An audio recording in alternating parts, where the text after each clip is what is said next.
கிட்டத்தட்ட ஒரு மாசமாக தமிழ்நாட்டில் அரசியல் புரிஞ்ச எல்லாருக்கும் ஒண்ணுமே புரியல. அரசியல்னா என்ன, தேர்தல்னா என்ன, கட்சின்னா என்ன, அரசாங்கம்னா என்ன, ஒரு அரசினுடைய கடமை என்ன, இதெல்லாம் தெரிஞ்சு செயல்படக்கூடிய எல்லாருக்கும் ஒரு மாதமாக தமிழ்நாட்டில் நடக்கிறது என்னன்னு புரியல. எல்லாருமே புரியாம ஒரு பார்வை பார்த்துக்கிட்டே இருக்காங்க. ஏன் அப்படின்னா, நம்ம கிட்ட இருந்து, நம்ம வீட்டில இருந்து நம்ம குழந்தைங்களை யாரோ திருடிட்டு போயிட்ட மாதிரி இருக்கு. பிள்ளைங்க நம்ம வீட்டில் தான் இருக்கு, ஆனா பிள்ளைங்களை யாரோ திருடிட்டு போயிட்ட மாதிரி இருக்கு. சரி, பிள்ளைங்களை கண்டுபிடிச்சிட்டோமான்னு பார்த்தா கண்டுபிடிச்சிட்டோம். பிள்ளைங்களோட மூளையை திருடி இருக்காங்க. கிட்னியை திருடி இருந்தா பரவாயில்ல, மூளையை திருடி இருக்காங்க. இது ஒரு 3 வருஷமா நடந்திருக்குது நாட்டில். அப்படிங்கிறதே தெரியாம நம்ம இருந்திருக்கோங்கிற அருமையான உண்மை இருக்கு பாத்தீங்களா? இது புரிஞ்ச அதிர்ச்சியில அப்படியே எல்லாரும் ஐஸ் கட்டி மாதிரி உறைஞ்சு போயிருக்கும் போது ஓங்கி ஒரு சுத்தியால அடிச்சு அந்த ஐஸ் கட்டியை உடைத்தவர் ராசா அவர்கள். என்னங்க இது? என்ன நம்ம வரலாறு?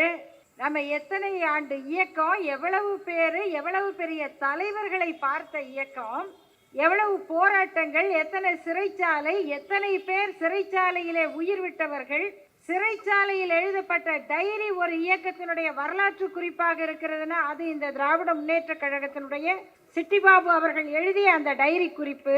இதெல்லாம் ஒரு அரசியல் போராட்டத்தில் பார்த்த நாம இப்படி ஒரு தொழில்நுட்பத்தை பயன்படுத்தி இன்னைக்கு உலகம் பூரா நடக்கிற ஒரு விளையாட்டு இது இந்த ப்ளூ வேல் விளையாட்டு மாதிரி பசங்க எப்படி மாட்டுவாங்கன்னு தெரியாது, அது நமக்கு தெரியாது.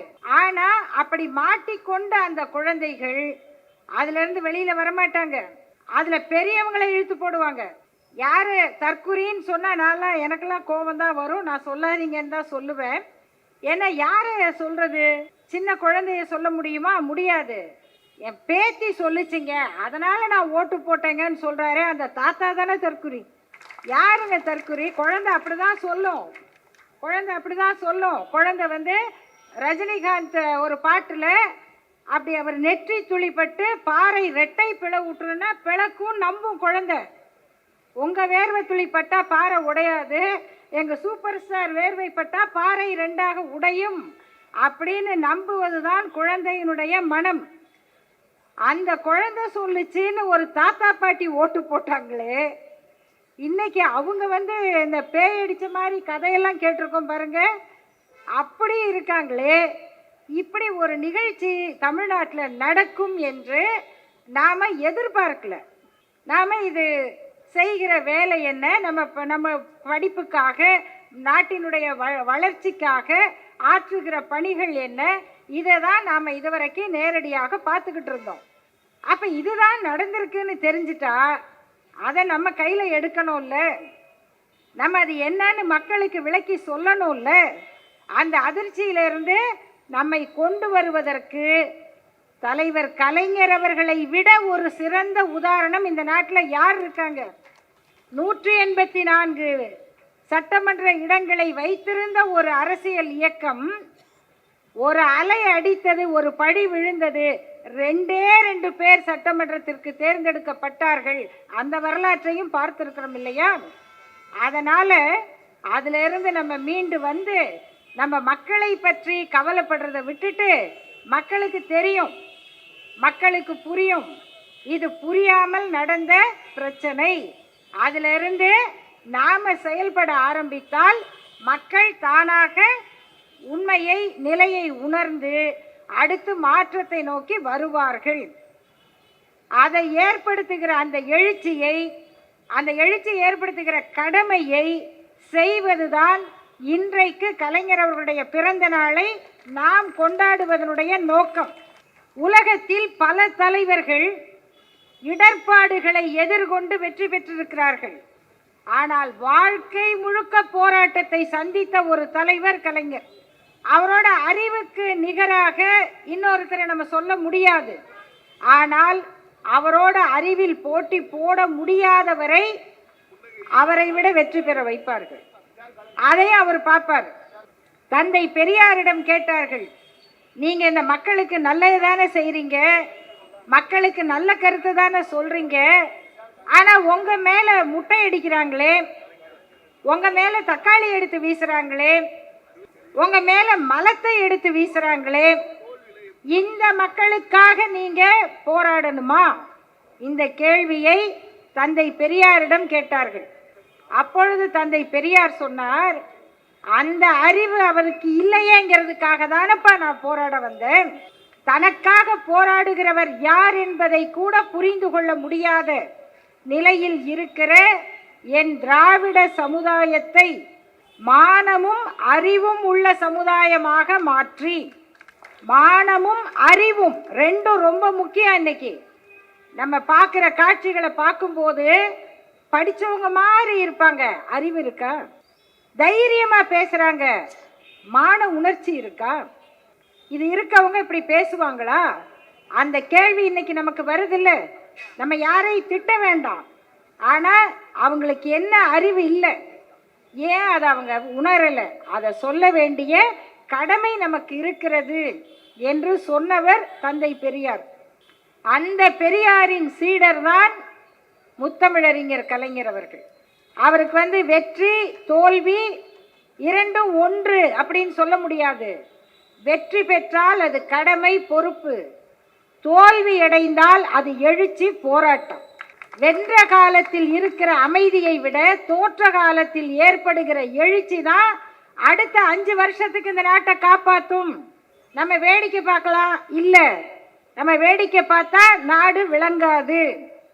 நீங்க சும்மா இருங்க, சும்மா இருங்க, அதனால மக்கள் கஷ்டப்படட்டும், விட்டுற முடியுமா? விட்டுற முடியுமா? நாம செய்ய முடியுமா? ஒரு அமைதியா இருந்தோன்னு வச்சுக்கோங்க. மும்மொழி திட்டம், ஹிந்தி படிக்கணும். எங்க? அரசு பள்ளியில. நம்ம வீட்டுக்கிட்ட இருந்து ஒரு பெட்டி கடை, ஒரு ஆட்டோ கடை, ஒரு டெய்லரு, ஒரு ஒரு கூலி வேலை, வீட்டு வேலை செய்கிற ஒரு அம்மா அவங்க பிள்ளைய அரசு பள்ளியில சேர்த்து படிக்க வச்சா ஹிந்தி படிச்சாதான் பாஸ். இன்னைக்கு சிபிஎஸ்இ பள்ளிக்கு வந்துருச்சு. 9ஆவதுல திடீர்னு 8ஆவது வரைக்கும் ஹிந்தி படிக்காத பசங்க 9ஆவதுல ஹிந்தி படிக்கணும். அதுக்கு ஏற்படுத்தின எதிர்ப்பு போராட்டம் இன்னைக்கு அதை வாபஸ் வாங்குறாங்க. இன்னைக்கு கொஞ்சம் அமைதியா விட்டா பள்ளிக்கூடத்துக்கு வந்துருச்சுன்னா நம்ம குழந்தைகளுடைய படிப்பு என்ன ஆகும்? அப்ப நம்ம விட முடியாது. நம்ம பேசிக்கிட்டு இருந்தாதான் இன்னைக்கு ஆட்சிக்கு வந்திருக்கிறவங்க பயப்படுவாங்க. மக்களுக்கு பயப்படுறாங்களா இல்லையா தெரியாது. ஆனால் எதிர்க்கட்சியாக இருக்கிற திராவிட முன்னேற்ற கழகத்தின் குரல் தான் இனி எவ்வளவு காலத்துக்கு இந்த ஆட்சி தெரியாது, ஆனால் இருக்கிற வரை இந்த தமிழ்நாட்டை காப்பாற்றும். இன்னைக்கு மத்திய அரசு போயிட்டு வராங்க, போறாரு வராரு. யாரு? நம்ம முதல்வர். முதல்வர்னு சொல்றதுக்கே கொஞ்சம் வித்தியாசமாக தான் இருக்கு. இருந்தாலும் அவர் தான் நமக்கும் முதல்வர். அதனால நம்ம உரிமையோட கேட்குறோம். என்ன கேட்குறோம்? கொஞ்சம் பேசுங்க பாஸ், கொஞ்சம் பேசுங்க. நீங்கள் நல்லா நடிப்பீங்க, அது எங்களுக்கு தெரியும். ஒரு ஸ்கிரிப்ட் கொடுத்துட்டா பயங்கரமாக பேசுவாங்க. அதாவது நான் சும்மா ஒப்பிட்டு பார்க்குறேன். நடிகர் திலகம் சிவாஜி அவர்களை அவருடைய திரைப்படம் வீரபாண்டிய கட்டபொம்மன் இருக்கு இல்லையா, அந்த படம் ஆஸ்கார் விருதுக்கு போகுதா, அதுக்கு இணையான ஒரு விருதுக்கு அந்த பேரை அனுப்புகிறாங்க. அப்போ அந்த படத்தை அங்கே திரையிட்டாங்க. இன்னும் சில பேர் தயவுசெய்து சிவாஜி ரசிகர்களே என்கிட்ட கோவிச்சிக்காதீங்க, நீங்கள் யாரோட ஒப்பிடுறீங்க அப்படின்னு. ஏன்னா நாங்கள்லாம் குடும்பமாக சிவாஜி ரசிகர்கள். காசு கொடுத்து குதிரை வண்டியில் போய் அழுதுட்டு படம் பார்த்துட்டு வர்றவங்க. ஆகையினால எங்கள் அம்மாலாம் எப்பேற்பட்ட சிவாஜி ரசிகர்னா, உலகம் சுற்றும் வாலிபன் தோல்வி படம், சிவந்தமன் வெற்றி படம்னு வாதிடுவாங்க. உலகம் சுற்றும் வாலிபன் தோல்வி படம்னு வாதிடுற அளவுக்கு சிவாஜி ரசிகர் எங்கள் அம்மா. ஆகையினால நான் சிவாஜியின் நடிப்பு திறனுக்கு சொல்லலை, அவருடைய நடிப்புக்கு யாரும் ஈடு கிடையாது. அவர் பரிசு வாங்க போயிருக்காரு, அவர் சாதாரண வேட்டி சட்டையில் போயிருக்காரு. அப்போ அமைதியாக பொசுக்குன்னு உட்கார்ந்துருக்காராம். அந்த வீரபாண்டிய கட்டபொம்மனை பார்த்துட்டு ஸ்க்ரீனில் அது பரிசு வாங்க போகிறவர் இவர் தானோன்னா, இவர் அந்த வேட்டி சட்டையோட பணிவாக எந்திரிச்சு போனதை பார்த்து எல்லாரும் ஆச்சரியப்பட்டாங்களாம். இவராங்க அப்படி பேசினாரு, இவராங்க அவர் முறைச்ச முறை என்ன, நிஜமாவே வெள்ளைக்காரன் இருந்தால் அன்னைக்கே ஓடி இருப்பான், இப்படி ஒரு கட்டபொம்மன் இருந்திருந்தா அப்படின்னு பேசின அந்த நடிகரா இப்படி பொசுக்கு பொசுக்குன்னு அமைதியாக வந்தார் அப்படின்னு ஹாலிவுட் நடிகர்கள்லாம் வந்து திகைச்சு போயிட்டாங்களாம். அந்த மாதிரி அப்படி மேடையில் நடந்து பேசி அந்த இயேசு வருகிறாருக்கு பேசுவாங்க பாருங்க, அதை விட வேகமா வந்து விட்டார்னு வழிதான் விடல யாரும் இயேசு வராருன்னு. அப்படி மேடையில் பேசிக்கிட்டு இருந்தாருங்க. பரவாயில்ல, ஏதோ பரவாயில்ல, நம்ம சிஎம்மா வர்றவர் நல்லா தான் பேச போகிறாருன்னு பார்த்தா அவர் பேச வேண்டிய இடம் சட்டசபை. அங்கே பார்த்தா ஆஸ்கார் அவார்டு போங்கின சிவாஜியை விட அமைதியாக உட்காந்துட்டு திரும்பி வந்து ட்விட்டரில் போட்டு ஒரு கட்டுரை, அந்த மண்டபத்தில் யாரோ எழுதி கொடுத்து அதை கட்டுரையாக போட்டு திரும்பி திருச்சிக்கு போய் திரும்பி அதே வசனத்தை அங்கே பேசி எல்லாருக்கும் எலெக்ஷன் முடிஞ்சிருச்சா முடியலையான்னு சந்தேகம் வந்து இனி வரப்போகிறது என்ன இடைத்தேர்தலா இல்லை பொது தேர்தலா அப்படிங்கிற அளவுக்கு ஒருத்தரை கொண்டு வந்து மாற்றமாக உட்கார வச்சுருக்கோம். அதுவும் நம்ம மக்கள் வந்து ரொம்பவும் குறை சொல்லக்கூடாது. மாற்றம் தான் வந்துச்சு, அதை ஒரு 118க்கு வந்துதா இல்லை, அப்படியெல்லாம் விட்டுற மாட்டாங்க. மாற்றி தான் போட்டாங்களே, அந்த பிஜேபிக்கு போட்டாங்களா, அப்படியாவது போட்டாங்களா, போடலை. அதனால் டெல்லியில் என்ன பண்ணுறாங்க, பிஜேபிக்கு டூப் போடுறாங்க. இப்போ இனிமேல் மறு வச்சுக்கிட்டு பிஜேபி வரப்போகுது. இவர் வேறு பிஜேபிங்க, இது வந்து ஐபிஎஸ் பிஜேபி, இது ஆர்டினரி பிஜேபி கிடையாது. அதனால் வேறு பிஜேபியை உருவாக்குறாங்க.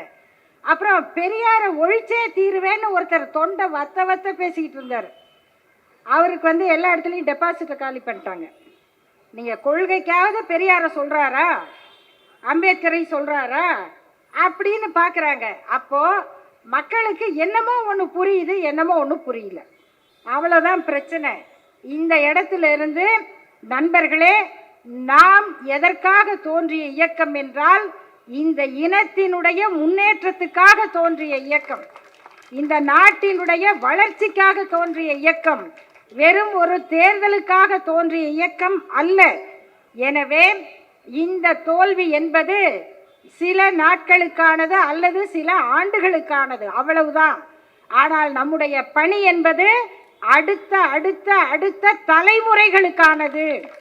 அதை கவனத்தில் கொண்டு அதை மனதில் இருந்து விலக்கி விடாமல் எப்பொழுதும் போல், இன்னும் சொன்னால் எப்போதையும் விட வேகமாக நம்முடைய பணியை ஆற்றுவதன் மூலம் தமிழ்நாட்டை மீட்டெடுப்போம். அதுதான் தலைவர் கலைஞருடைய பிறந்த நாளில் நாம் ஏற்றுக்கொள்ளுகிற உறுதிமொழியாக இருக்கும். நன்றி, வணக்கம்.